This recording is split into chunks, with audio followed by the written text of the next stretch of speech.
rumah, selamat pagi, selamat datang di Talkation. Talking Education for Action. Selamat pagi Caseners di rumah, gimana kabarnya? Sehat selalu ya, dan semangat terus menjalani aktivitas di pagi hari ini. Nah, pada episode kali ini, kita akan membahas topik mengenai kesehatan mental, khususnya pada generasi Z. Tapi sebelum kita bahas lebih lanjut dan lebih mendalam, mari kita simak cuplikan video berikut ini. Questioners di rumah, jika kita bicara mengenai mental health, apa yang sekiranya terlintas di pikiran questioners? Menjaga kesehatan mental itu sangat penting loh questioners. Karena apa? Karena kesehatan mental lah yang memengaruhi cara seseorang dalam berpikir, menentukan pilihan yang tepat, dalam merasa, dan mempengaruhi seseorang dalam melakukan tindakan. Kesehatan mental yang baik adalah kondisi di mana ketika batin seseorang berada dalam keadaan tentram dan tenang, sehingga bisa menikmati kehidupan sehari-hari dengan nyaman. Nah, sebaliknya nih, orang yang kesehatan mentalnya terganggu cenderung akan lebih mudah dalam mengalami gangguan seperti gangguan suasana hati, gangguan kemampuan berpikir, dan akhirnya mengarah pada perilaku yang buruk. Di sini, pentingnya peran diri kita sendiri dalam menjaga kesehatan mental harus ditingkatkan. Karena kesehatan mental juga berpengaruh pada kesehatan fisik kita loh, questioners. Penasaran bagaimana dan apa aja nih tips-tipsnya? Saksikan tentunya hanya di Talkation, Talking Education for Action. Sesuai dengan topik pembahasan kita pada episode kali ini, Talkation akan kedatangan seorang narasumber yang pastinya pas nih untuk ngobrolin perihal permasalahan mental ini. Langsung saja kita panggilkan tanpa menunggu lama lagi, Chania Mutia. Halo Mas Deva, terima kasih. Chania, selamat pagi. Selamat pagi. Datang di Talkation. Mbak Chania. Oke, Mbak Pakai Chania. C aja Pakai C biasanya. ya. Oke. Mbak Chania lagi sibuk ngapain sih belakangan ini? Kalau belakangan ini sih sibuknya ngajar sebagai dosen di psikologi UNY.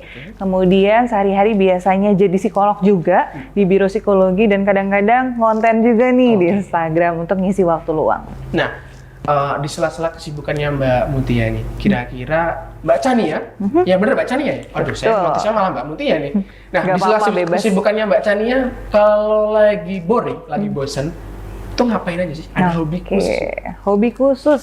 Biasanya sih aku sukanya journaling atau Oke, aku juga wow. suka biasanya nanam-nanam. Nanam-nanam, waduh, saya kebetulan suka juga nih Mbak, nanam-nanam. Tapi saya Wow. cuma tahu janda bolong, itu aja. Cuma tahu jenis itu aja. Atau Mbak Chania ada tanaman lain? Enggak sih, biasanya aku janda bolong yang pokoknya gampang buat ditanam di rumah sama biasanya hidroponik. Oke. Itu jadi nanam-nanam kangkung, selada yang bisa dimasak gitu untuk Oke. makanan sehari-hari sih biasanya. Tapi ngomong-ngomong nanam hidroponik tuh kayaknya cuaca di Jogja lagi panas nggak sih Mbak? Bener banget, Emang jadi bisa? ini lagi gagal banget sih sebenarnya. Waduh, tuh kan makanya kayak Bener. cuaca juga penting diperhatikan untuk apalagi apa ya hobinya nanam-nanam tapi situasi cuacanya tidak mendukung juga sih Mbak ya. Nah tapi Mbak Chania ini mau dikenal sebagai apa sih sebenarnya? Dosen iya, psikolog iya, konten kreator iya. Apalagi ini abis ini ada lagi nggak yang mau? Istri juga iya. Waduh, gitu ya. itu istri juga. Mau dikenal sebagai apa? nih? Kalau pengen dikenal sebagai apa sih, aku lebih senang dikenal sebagai seorang psikolog gitu. Oke. Karena psikolog itu profesi aku sehari-hari yang bikin aku bisa ngebantu lebih banyak orang. Walaupun jadi dosen itu bukan berarti nggak ngebantu ya, kan juga membantu secara ilmu. Tapi sebagai psikolog itu biasanya kayak lebih aja sih gitu buat aku. Baik. Emang jalan hidupnya di sana sih. Oke, jadi memang passion juga kebetulan ya Mbak ya? Betul sekali. Tapi sebelum menjalani profesi sebagai seorang psikolog, Mbak Chania tuh sejak kapan sih akhirnya memutuskan untuk fokus di bidang ini? Dan alasan masuk terjun ke dunia psikolog ini apa gitu? Oke. Kayak, aduh, kayaknya psikolog tuh pusing semua isinya gitu, bikin stres. Bener banget sih. Jadi kalau dulunya mungkin aku bisa bilang ini jurusan yang rada nyasar gitu ya. Waduh, Jadi awalnya kok bisa ini? pengennya kuliah di kedokteran, pengennya di UI, tapi keterima di psikologi. Akhirnya masuk ke psikologi. Setelah masuk ke psikologi, rasanya mempelajari manusia itu kok kayaknya menyenangkan gitu ya. Jadi ketagihan. Terus nyasarnya nih Dav, nggak cuma S1 aja, sampai S2 juga nih teman-teman questioner sekalian. Mohon maaf Mbak, yang namanya nyasar itu kalau udah, aduh, aku nggak bakal lagi deh. Ini kalau udah lanjutin udah kayak nyaman ya, jatuhnya nyaman, jadi nggak nyasar ini. Bener banget, jadi nyaman banget ketika udah masuk psikologi, terus ngerasa kayaknya ini jalan hidup aku deh untuk jadi seorang psikolog dan ngebantu lebih banyak orang. Oke. Akhirnya ngambil S2 di UGM waktu itu. Jadi prosesnya memang seperti itu dan hingga akhirnya ya jadi seorang psikolog kayak saya di rumah. Betul. Tapi kuliah psikolog ini Mbak, itu implementasinya dalam kehidupan sehari-hari gimana sih? Iya, jadi kan kita di psikologi itu belajar tentang jiwa manusia gitu, tentang manusia. Jadi implementasinya lebih ke saya jadi lebih mengenal diri saya gitu. Oh, saya tuh orangnya kayak gini gitu. Oh, saya tuh kalau lagi bete tuh kayak gini. Oh, saya tuh orangnya sukanya ini dan lain sebagainya. Jadi lebih ke mengenal diri sendiri. Ketika kita sudah mengenal diri sendiri, kita tahu ketika kita capek kita butuhnya apa dan lain sebagainya. Harapannya kita ketika berinteraksi sama orang lain jadinya nggak terlalu toksik gitu ya sih. Karena kita kenal sama diri kita. Bahkan dengan kita kenal sama diri kita juga biasanya bisa ngebantu orang lain. Misalnya Dava datang-datang pengen tahu, Mbak Shani aku tuh kenapa ya gitu. Mungkin aku sedikit banyak bisa membantu Mas Dava untuk mengenali diri Mas Dava.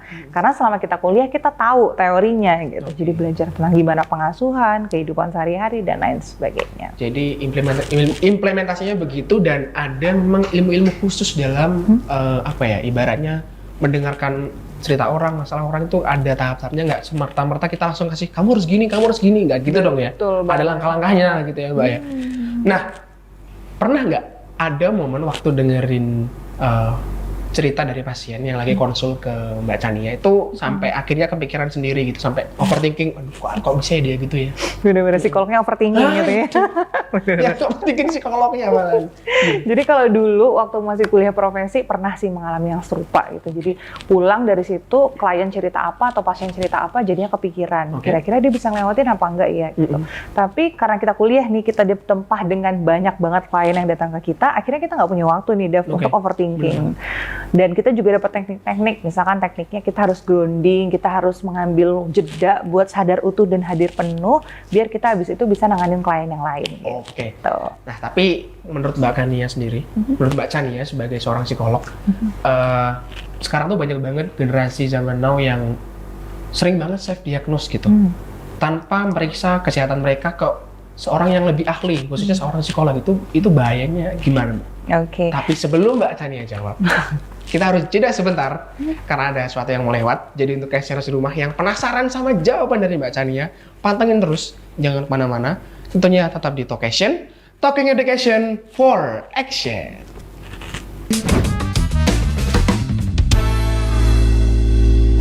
Kadang-kadang kita lagi nggak baik-baik aja, terus kita bilangnya kita tuh lagi insecure gitu ya, kita tuh lagi depresi dan lain sebagainya. Pasti sih itu berbahaya banget gitu.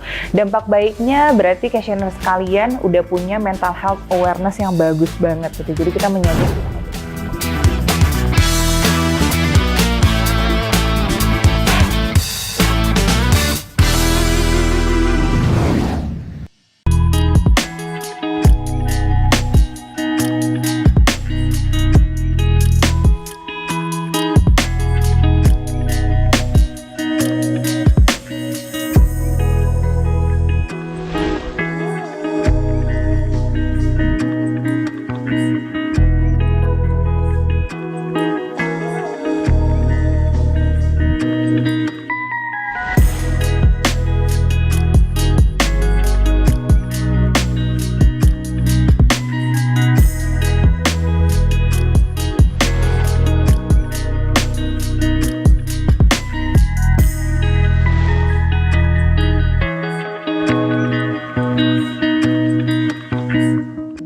Amicom, a private entrepreneurial model university by UNESCO. International Program 80 International Award. Prodi Prospektif di era ekonomi kreatif.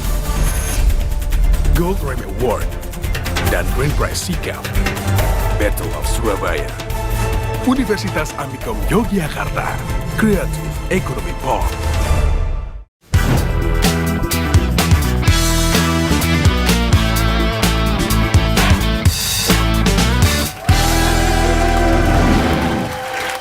Kembali lagi di Talkation, Talking Education for Action. Questioners, kita kembali lagi, tentunya masih bersama saya dan juga Mbak Chania. Nah Mbak, menyambung dari pertanyaan saya yang sempat terjadi tadi. Menurut Mbak Chania, generasi zaman sekarang tuh yang sekarang banyak banget yang self-diagnose tanpa periksa ke yang lebih tahu, yang lebih ahli gitu. Itu bahaya atau enggak, Mbak?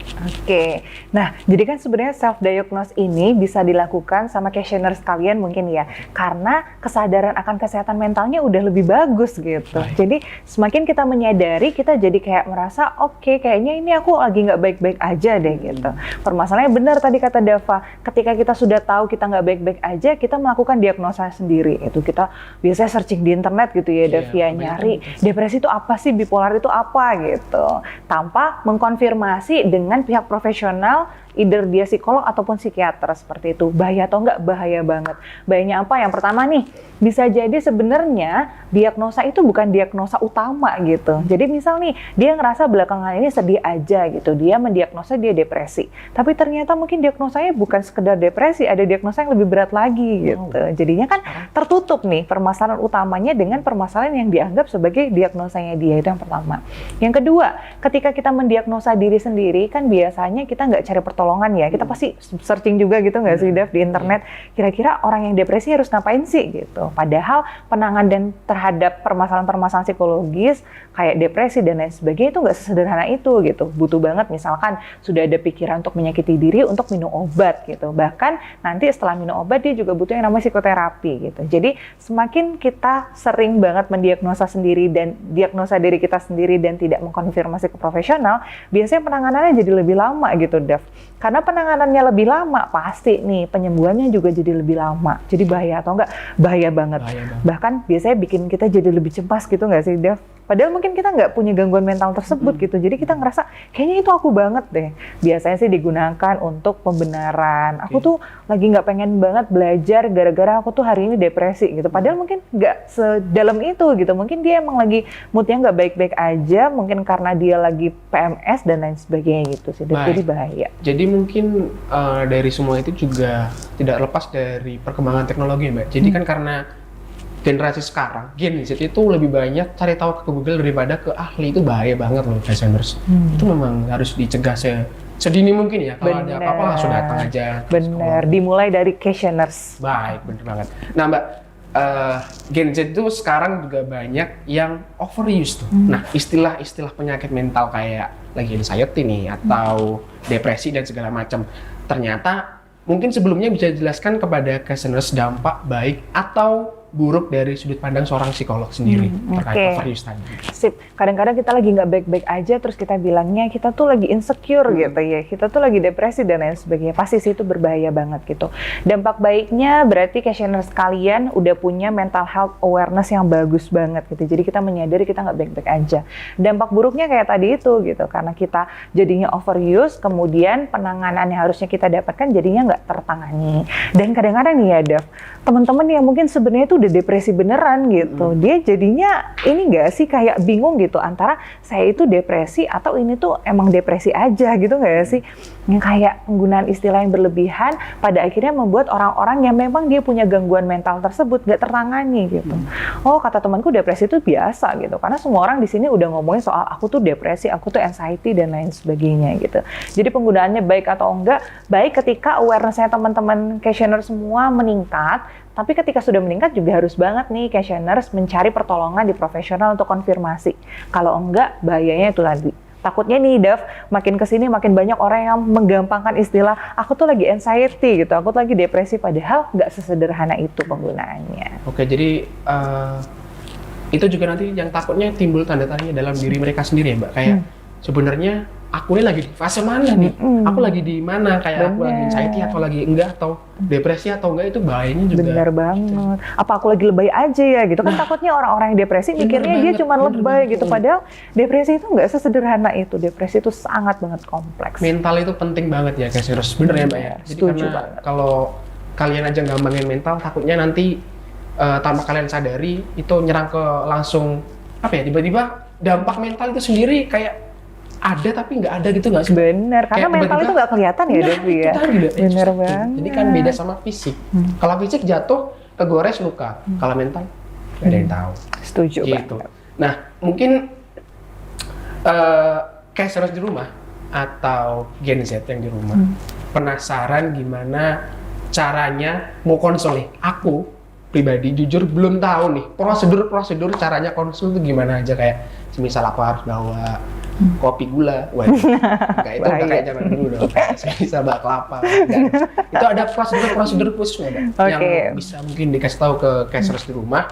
Kalau mau ke psikolog ini harus ada yang dibawa, harus ada yang disiapkan apa aja. Iya sih, pasti ya questionnaire sekalian ketika kita mau ke psikolog pasti kita melihat nih ada tanda-tanda nih kayaknya di dalam diri saya yang beda dari biasanya. Misal, Dava biasanya kalau bangun pagi jam 7 langsung beraktivitas, tiba-tiba jam 7 tuh mau bangun tuh rasanya males banget. Dan setiap hari tuh polanya jadi bangun jam 10 siang terus misalkan kayak gitu. Nah itu perlu banget diwaspadai. Jadi teman-teman melihat kondisi diri kalian ketika kalian ngerasa kayaknya aku udah beda deh sama aku yang kemarin, teman-teman sekalian boleh banget untuk cari pertolongan.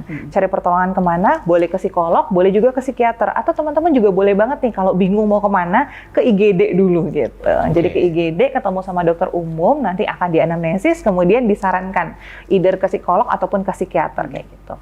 Nah prosesnya kayak gimana? Pasti yang paling penting adalah willingness-nya teman-teman. Willingness tuh kesiapannya teman-teman nih, kesiapan untuk minta bantuan. Kenapa sih Dev minta bantuan tuh susah banget, percaya nggak sih?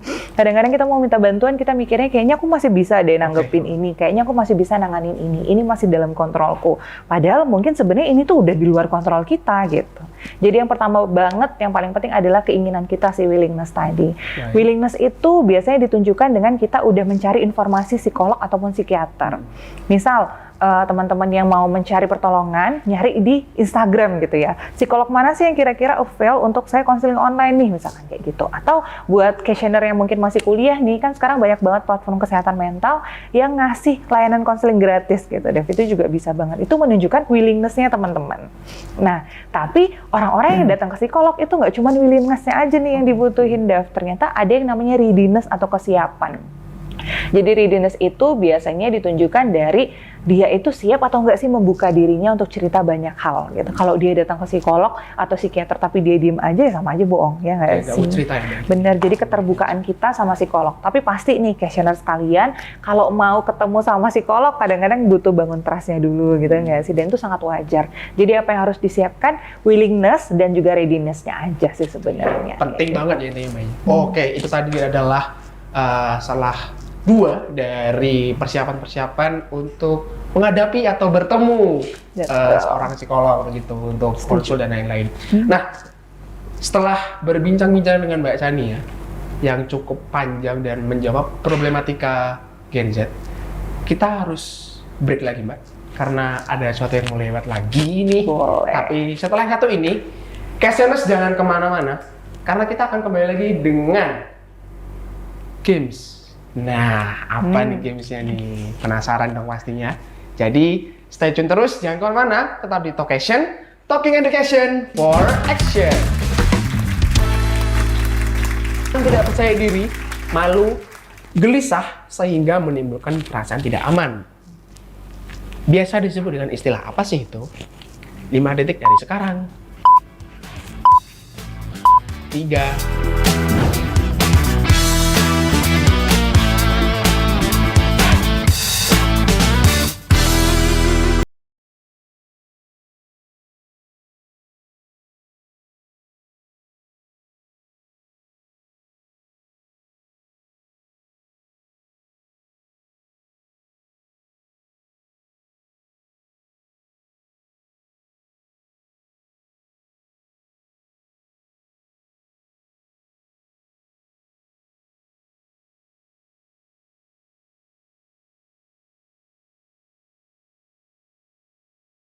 AKRB Jogja, kampus broadcast unggul dan terpercaya. Saya kuliah di AKRB, biaya terjangkau, kualitas bagus, dan fasilitas mendukung.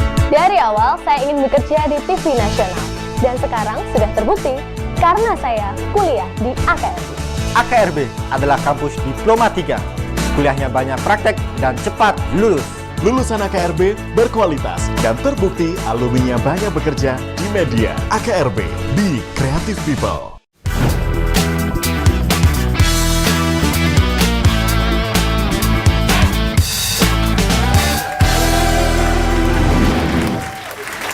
Kembali lagi di Talkation, Talking Education for Action. Questioners, di segmen terakhir ini, aku dan Mbak Chania akan seru-seruan di games ini. Nah, untuk questioners di rumah, tolong pantengin terus dan siapkan beberapa alat yang nantinya akan dibutuhkan untuk menjawab pertanyaan-pertanyaan atau kuis yang akan muncul di monitor. Tapi sebelum itu Mbak Chania, nanti hanya diberi waktu 5 detik saja. Wow, sangat singkat. Sangat singkat. Memang ini bertujuan untuk ini ya, biar sat-sat gitu kata anak-anak zaman sekarang gitu. Iya. Jadi nanti Mbak Chania cuma diberi waktu 5 detik untuk menjawab pertanyaan yang ada di monitor.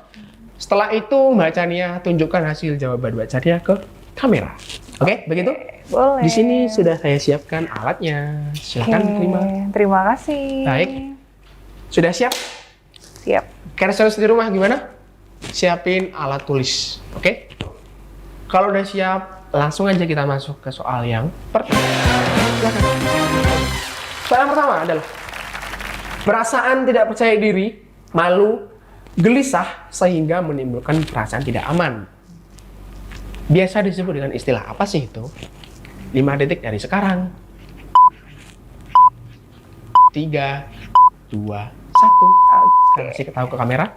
Insecure. Wow. Survei Benar membuktikan. nggak ya, kira-kira? Wow, benar. Oke, benar. Benar, masih benar 1. Jangan senang dulu, Mbak. Masih banyak Jangan yang senang lain dulu. ya. Tidak boleh senang Oke, begitu oke. cepat. Langsung ke nomor 2. Karena cashers di rumah pasti juga semangat berapi-api dalam menjawab kuis-kuis ini gitu. Benar. Yang kedua, kegiatan memaksa seseorang untuk stay positive. Tapi sebenarnya tidak membantu. Itu istilah apa ya? 5 detik dari sekarang. Oke. Ini lagi sering banget nih Dan dilakukan. jawabannya Mbak Chania, toxic positivity. Survei membuktikan benar lagi. Oke, benar 2. Mbak Chania lumayan hebat ya ternyata dalam menjawab soal-soal. Tapi yang ini saya jamin akan lebih susah. Silakan selanjutnya. Nah loh, soalnya loh. Nah, ini kan yang kenapa ya? Nah di sini ada gambar ikan. 2, ikan Nemo lebih tepatnya. Kalau Kesara juga tahu, pasti tahu dong. Kartun legendaris mana sih yang nggak tahu gitu. Nah di sini apakah Mbak Chania butuh clue? Saya hanya mau konfirmasi saja. Kayaknya butuh deh. Waduh. Ini Nemo yang kenapa ya kira-kira? Oke, di sini clue pertama berhubungan dengan perasaan terhadap suatu hal atau seseorang. Butuh lagi? Oke, Udah yang itu aja kayaknya cukup. cukup. Waduh, ini saya mau kasih lagi padahal. Nggak mau. Perasaan kayaknya kebayang deh. Aduh, kok langsung cepet banget kayaknya. Aduh, saya malah takut nih kalau langsung kejawab. Oke, kalau sudah siap silahkan dijawab. 5 detik dari sekarang. Perasaan. Kasar di rumah. 3, Oke. 1. Dan jawabannya adalah emosi. Waduh. Jangan senang Bener dulu. nggak ya? Jangan senang dulu. Survei membuktikan. Wow. Benar. Wow, Mbak. Bisa dijelaskan kenapa Mbak Chania bisa menyebut emosi? Padahal cuma Soalnya tadi kayaknya Mas Dava sebutin nama ikannya Nemo gitu, kita tahu Nemo ya. Terus juga tadi ada clue-cluenya perasaan gitu. Mungkin Nemo, apa ya, perasaan ya, mungkin Nemosi kali. wah, imajinasinya Mbak Chania ini memang waduh. Waduh ini kok benar semua. jangan, bahaya jangan, nih. masih ada lagi Mbak, masih ada lagi. Jangan senang senang terlalu dulu. cepat. Oke. Berikutnya, ada apa? Wah. Kan ini susah. Yang pertama, ada gambar apa? Itu tawon Salah, Mbak. atau apa ya? Kalau di tempatku sebutannya bee. Bi. Iya, Mbak. Nah, berikutnya ada gambar pola. Clue yang pertama, butuh clue? Kayaknya Butuh. gak usah deh, gak usah bener 3, masa butuh clue guys? Boleh banget. Cluenya apa? Aduh, kok butuh clue ya kayaknya. Oke. Untuk customers di rumah, kiranya butuh clue juga nggak? Oke, questioners di rumah kalau butuh clue dan Mbak Kania juga. Clue yang pertama adalah kepribadian ganda. Mau lagi clue-nya? Udah kayaknya cukup. Wow. Kita coba ya. 5 detik dari sekarang. Loh, kok nggak yakin ya? Tek-tok, sudah selesai. Sudah dijawab, Mbak. Silakan ditunjukkan ke kamera. Bener nggak sih? Wow, bipolar.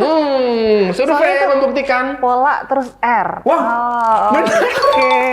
Oke, silakan Mbak dijabarkan gimana kalau bisa tahu bipolar. Soalnya itu kan B ya gitu guys sih. Terus ini ada pola, ada R-nya. Kayaknya ini lebih gampang deh dari Kayaknya yang dari tadi yang saya sebutkan ini semuanya berisi clue ya, Cassioners. iya juga. Ini malah tidak menyulitkan, malah menggampangkan makin. Aduh. Padahal tadi aku bilangnya itu tawon nih ya. Iya. Padahal sebutannya B Ya, ya. aduh, Terima sayang kasih sekali. untuk clue-cluenya. Oke, apakah masih ada soal lagi? Kita lihat Cassioners. Siap-siap aja. Apa masih? Oh, sudah habis. Soalnya udah habis. Aduh, sayang banget. Tapi Mbak Chania bener 4 loh ternyata. Mbak Chania, boleh tepuk tangan Mbak Chania. Aduh. Imajinasinya itu loh Cassioners, kok bisa? Aku yakin Cassioners di rumah juga nggak bakal expect kalau jawabannya itu. Bener nggak? Bener pasti. Karena ini tuh udah dibuat. Jadi Mbak, soal ini tuh udah dirancang dari zaman Majapahit kebetulan. Lama banget ya. Ya dong, lebih lama nggak gitu. Nah, berhubung soalnya sudah habis, sangat disayangkan sekali Mbak, kita padahal lagi seru-serunya, tapi malah ya terbatas ya soalnya. Tapi terima kasih Mbak Chania sudah mau menyempatkan waktu untuk hadir di Talkation dan berbagi untuk Cassioners di rumah. Terima kasih banyak atas insight yang sudah diberikan juga. Tapi sebelum itu mungkin Mbak Chania, sebelum kita tutup, Mbak Chania ada pesan-pesan buat Cassioners di rumah. Oke. Silahkan. Baik, untuk Cassioners di rumah, kan kita sekarang tahu ya, banyak banget kata-kata it's okay to be not okay. Tapi yang perlu kita pahami, it's okay to be not okay itu nggak apa-apa for a while, jadi bolehnya buat sementara. Kalau kalian ngerasa nggak baik-baik aja dalam waktu 1 hari, 2 hari, mungkin nggak apa-apa. Tapi kalau udah ngerasa itu terjadi sering gitu, Cassioners kalian harus banget untuk cari pertolongan ke psikolog ataupun psikiater atau boleh juga ke konselor. Oke, begitu dari Mbak Chania. Dari saya terakhir untuk Cassioners di rumah, kalau sekiranya merasa ada sesuatu yang tidak beres dengan perasaan, emosi dari Cassioners di rumah, sekiranya agak lebih langsung menanyakan kepada yang ahli gitu, karena kita harus aware terhadap mental health kita, gitu ya. Tidak lupa kami ucapkan terima kasih kepada pihak-pihak yang telah mendukung program acara ini. Yang pertama ada Rembu Kopi, iFrame, Amigo Studio, dan Raden HT. Terima kasih Cassioners. Sampai jumpa di episode berikutnya, tentunya dengan narasumber-narasumber yang seru, narasumber yang asik, dan pastinya narasumber yang kompeten di bidang tersebut. Jadi, sampai jumpa di lain episode, tentunya hanya di Talkation. Talking Education for Action.